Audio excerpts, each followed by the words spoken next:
Hindi na mapigilan ni Robin Padilla ang kanyang galit matapos ang tahimik na pahayag ni Senador Marcoleta. Sa wakas, nagbukas siya ng kanyang saloobin at walang tinatago, nagbabala ng mga matinding revelasyon na tiyak na magpapakilig at magpapalungkot sa marami. Alamin ang buong kwento at ang mga detalyeng hindi pa nailalathala sa aming eksklusibong ulat.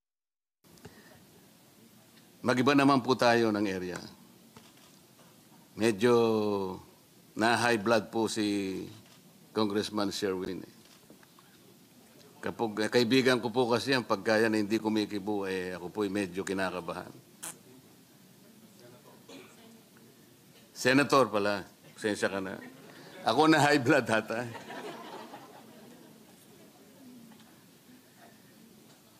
Kamakailan po ay nagpalabas po at nag-approve ang ating Korte Suprema, Mr. President, ng Rules on Extradition Proceedings, which I think took effect on November 10, 2025. Tama po ba yun, Mr. President? That is correct, Senator Marcoleta. May I know, Mr. President, that, or do these rules apply only when there is an existing extradition treaty between the Philippines and the requesting state? That the court administrator says yes, answers in the affirmative. In the absence of an extradition treaty, Mr. President, is there any legal process that the Philippines may rely on to surrender a Filipino citizen?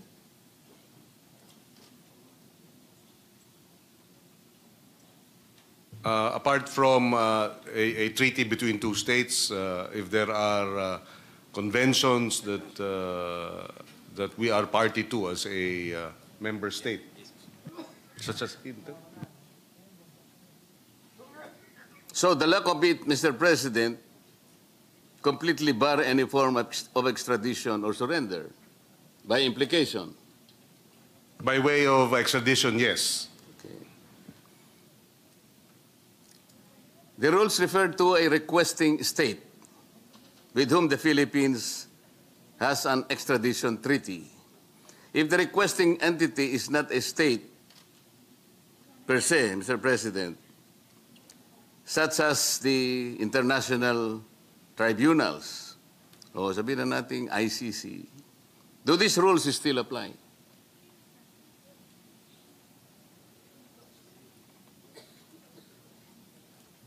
Strictly speaking, no, because the ICC is not a state.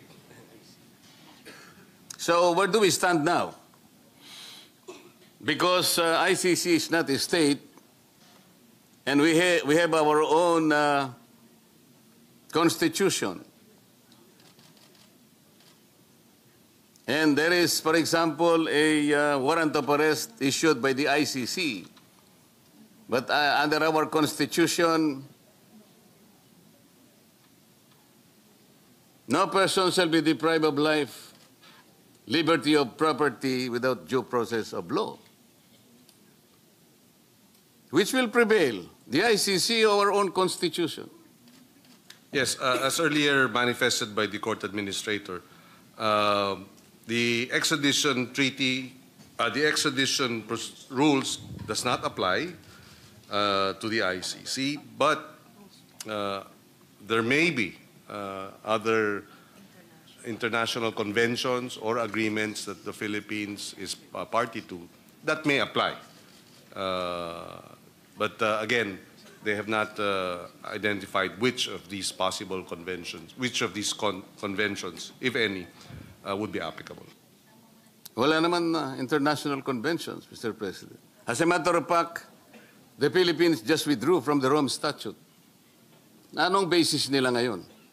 Ang nakalagay po sa ating, meron po tayong batas Republic Act 9851 po yata yun, if I'm not mistaken. Na pwede mo lamang i-process for extradition or surrender or whatever it is. First of all, what is the difference between surrender and extradition? Except for the spelling, Mr. President.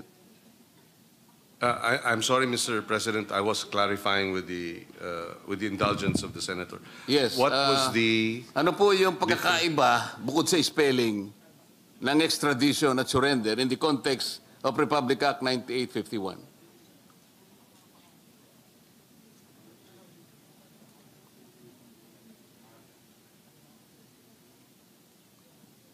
Well, the international humanitarian law is a law applicable to the Philippines, and it's between the state and its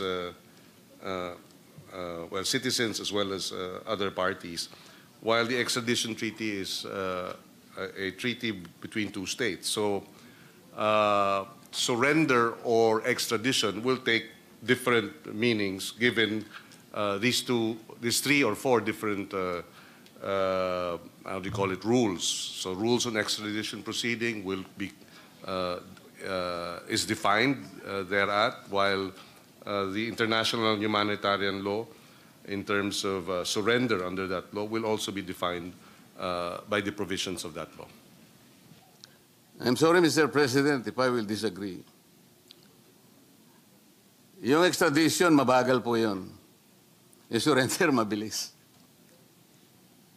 Kaya po nang ginawa kay dating Pangulong Rodrigo Duterte.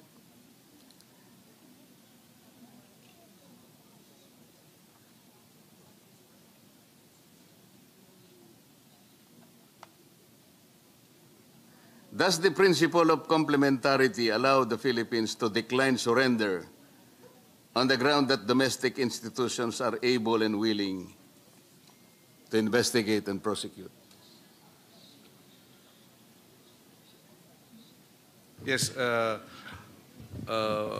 the court administrator is constrained to reply with the questions, a number of the questions raised, but she assures the good senator that she will answer as best she can, given the limitations that the matter is sub judice. And we have three justices of the Supreme Court present here who are currently hearing a number of cases by petitioner, our colleague, Senator Bato de la Rosa. So in that regard, they beg the indulgence of the good senator that it being sub judice, they would refrain from giving opinions outside of the rules on extradition proceedings. Mr. President, am I made to understand that we can only request for, let's say, clarifications or answers lingering in our minds from the court in the actual litigation and not in a case like this where this is also a good chance to be able to take advantage of the teaching function of the Supreme Court. Kailangan bang nasa korte tayong lahat and there is an active case being litigated?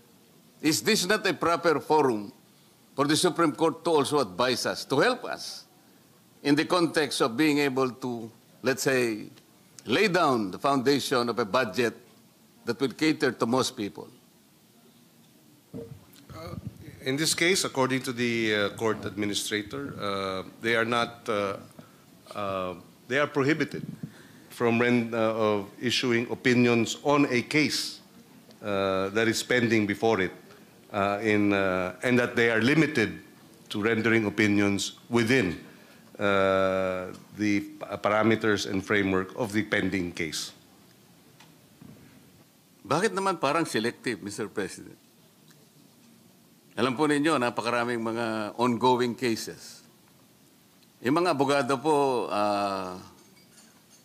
palagi pong napagsasabihan, lalo na po yung mga trial lawyers na yung ating sub judice. Talaga pong, kung kayo po ay nag-aaral pa lang ng batas, first year ka pa lang, alam nyo na yung sub judice. Talagang, Sir President, pangangatawanan mo yan eh. pagka ang isang kaso ay talagang dinidinig na, huwag kayong magko-comment. Estudyante ka pa lang, ha? Huwag kang magko-comment.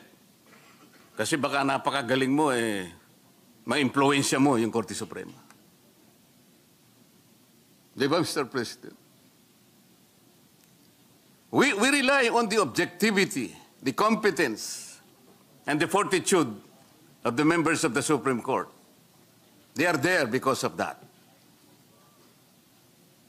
Nai-influensya mo po ba? Can we influence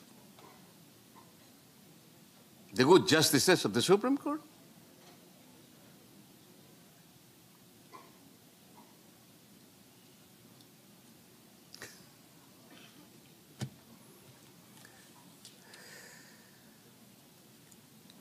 It is not a matter of whether the justices can be influenced or not, but more that if they issue opinions outside of the process that is of the case that is pending, that it may affect their standing in terms of the perception that they may be partial for one or another party. So therefore, they refrain from providing legal opinions on matters that are sub judice.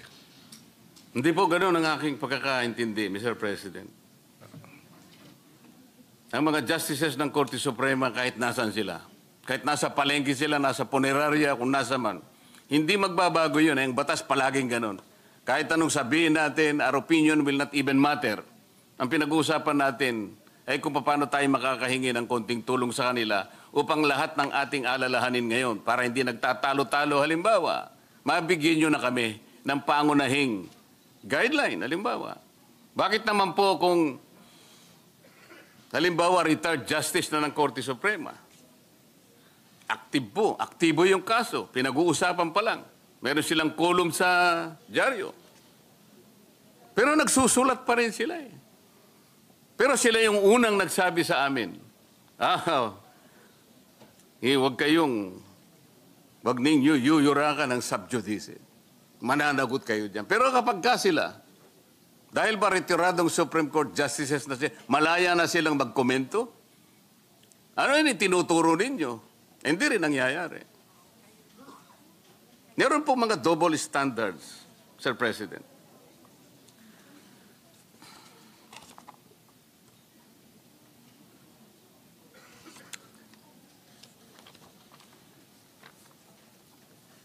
Salamat po. Magpapasalamat na lamang po ako dahil sa napagbigyan ako na ang aking pong mga staff, Mr. President, ay pinayagan ng ating court administrator.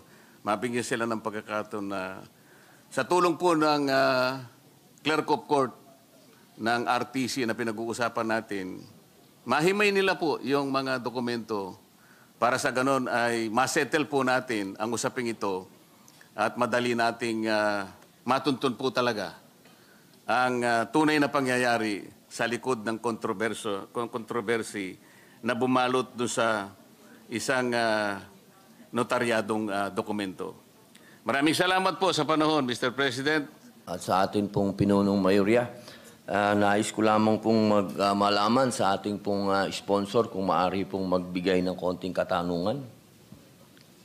Maaari po. Maaring-maari kay Ginoong Senador Padilla. Maraming salamat po. Noong 2024 po, ang atin pong Pangulo ay meron pong pinirmahan na batas. Ito po yung patungkol sa pagdaragdag ng Sharia Court. Ito po yung inaantay po ng mga kapatid po ninyong mga Muslim. Ito po yung 3 Sharia Judicial Districts at 12 Sharia Secret Courts. Gusto ko lamang pong malaman po kung ano po ang status po nito. Kung ito po ba ay inaasahan na nating gumagana na.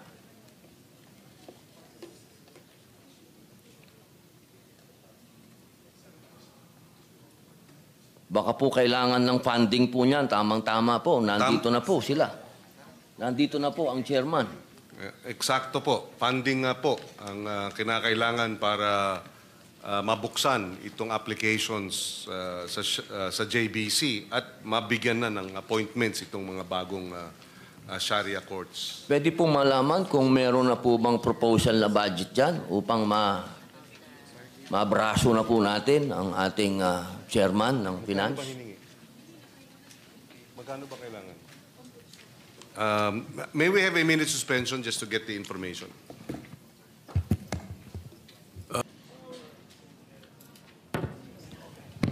Yes. Sa tanong na bagong binuo na Sharia Court courts po. na tatlo, Opo, 3 pong district tsaka 12 circuit po. 30 district. Tatlo po. Tatlo pong District, Opo. sorry. Tsaka 12 circuit po. So ang nakalagay sa budget ay 2 lamang. Opo, 2 lang. Sa halip na 3. Tama? Okay. Bakit po nabawasan po?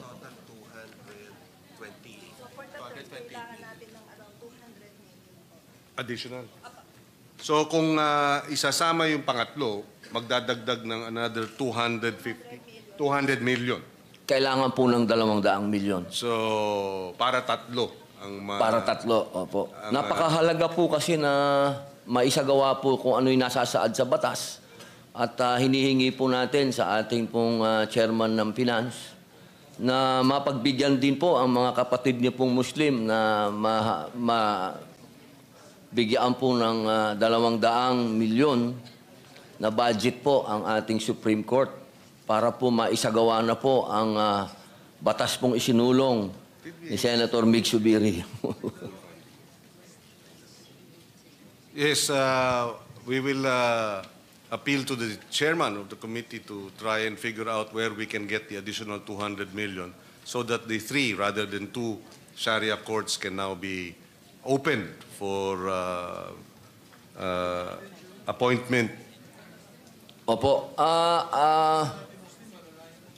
Opo, alam niyo po kasi sa ngayon po, ang mga kapatid niyo pong Muslim ay nasa iba't ibang lugar na po ng Pilipinas. Katunayan, basta may palengke po dyan, meron po dyan mga Muslim na Maranao, meron pong Tausug dyan, may Yakan po dyan. Napakalaking bagay po kapag ito pong batas na ito ay maisagawa na po natin. Opo, at nandito naman po yung ating chairman. Chairman,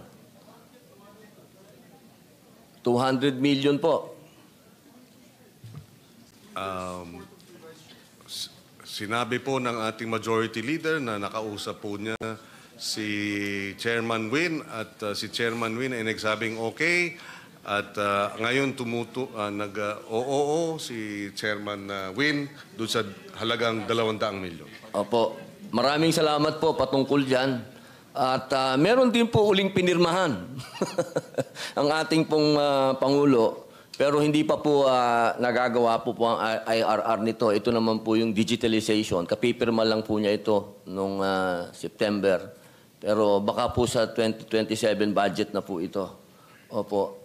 Sa ibang tanong naman po, kamusta po yung personnel po ng sa Sharia Court? Dati po kasi nagkakaroon ng problema, suliranin, dahil sa batas po, sa konstitusyon at doon po sa BOL, nakalagay po doon, kailangan sila po ay Sharia lawyer at the same time sila po ay membro ng bar.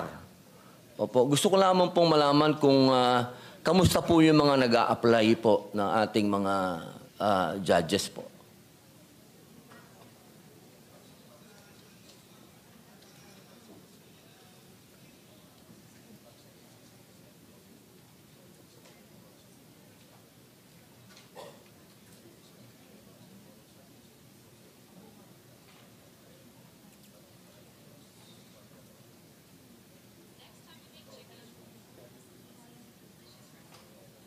Meron kasing mga batas na nag-create ng Sharia courts na ang requirement para sa Sharia circuit lang. Yung iba naman ay kinakailangan abogado rin. So, Meron po bang problema sa mga nag-a-apply po o kompleto na po? Mas attractive daw kasi yung regular courts na at bilang miyembro ng bar. Kaya mas marami ang doon napupunta. Okay po. So wala pong problema na sa mga nag-apply po?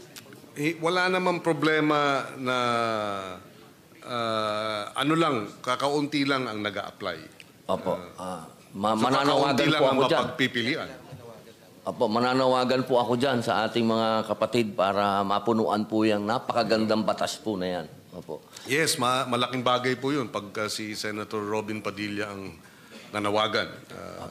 Palagay ko marami po silang makukumbinsi. Maraming salamat po. Sa ibang topic naman po, ginoong sponsor. Opo. Noong September 19 po, ang nagbigay po ang pahayag ang Supreme Court at ang Pilipinas na tayo po ay hindi na po miyembro ng ICC. Noong September 21, September 2021 yata po yun. 2021, sinasabi na meron pa rin po tayong pananagutan sa ICC. Ang tanong ko po, ang bansang Hungary po, noong June 2025, sila po ay kumalas sa ICC para po sa pagbisita sa kanila ni Prime Minister Netanyahu at hindi po nila hulihin si Netanyahu. Ang tanong ko po, yung po bang kaso ni Senator Bato, kung totoo po, kasi hanggang ngayon po wala pa rin pong kasiguraduhan kung mayroong warrant of arrest talaga o wala. Kapag hindi po ba natin surrender si Senator Bato, meron po ba tayong sasagutin sa ICC? Yun lang po, wala naman po ako. Yun lang po ang tanong ko. Meron po ba tayong sagot doon kung hindi natin siya isusurrender? Gaya ng nabanggit kanina nung nagtatanong si Senator Dante Marcoleta tungkol dito sa kaso ng ating kasamahan na si Senator Bato de la Rosa, mayroong limitasyon ng ating mga justice ng Korte Suprema na kapag ang isang kaso ay pending at mayroong petisyon ng ating kasamahan before the Supreme Court, ay dahil sa subjudice ruling, hindi po sila maaaring magbigay ng opinion at pahayag sa labas nung kaso mismo. At yung doon lamang po sila maaaring magbigay ng komento sa kanilang mga desisyon. Maraming salamat po. Wala po ako magagawa. Si Senator Marcoleta nga tumahimik eh. Opo, di tatahimik na rin po ako. Sa isang isa pong hiwalay pong topic, last topic po. Napanood ko po sa isang TV program ang isa po nating masasabing dating kalihim at dati din po nating kaibigan. Sinabi po niya na ang batas, we can bend the law, ang sabi niya. Ang tanong ko po, ako po kasi ay naniwala sa batas. Ako po ay 3 taon nakulong. Pinabayaan ko po na I served my sentence dahil naniniwala po ako sa batas. Ang tanong ko po, pwede po ba yun?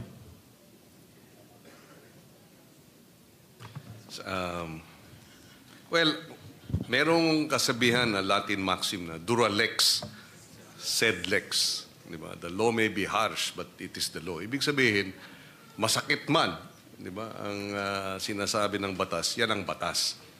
At kung akong tatanungin, hindi maaring baluktutin. Kasi Ben, baluktot. Opo. Kasi yun po yung napanood ko sa TV na pwede daw pong baluktutin na parang ruler. Opo. So, ang sa aking opinion, hindi maaring baluktutin ang batas. Ngayon, maaring baka ang interpretasyon nila ay hindi naman nating, we are not breaking the law, we are only bending it. Pero gaya nga ng nasasabi ng napakarami, pag may 2 o 3 abogado sa isang kwarto, 3, 4 o 5 o 6 ang opinyon sa isang usapin. So, so yun po. May kanya-kanyang opinyon ang ating mga abogado. But of course, sa huling banda, ang final arbiter nga ng lahat ng interpretasyon ng batas ay ang ating mga korte. Opo, sa mataas pong hukuman, hindi po. Hindi po pwede. Well, ako na lang po ang sasagot. Hindi ito opinion ng Korte Suprema. Opinion ko po ito. Hindi ho pwede. Maraming salamat po. Yun lamang po. Mabuhay po kayo. Opo. Maraming salamat kay Ginoong Senator Robin Padilla.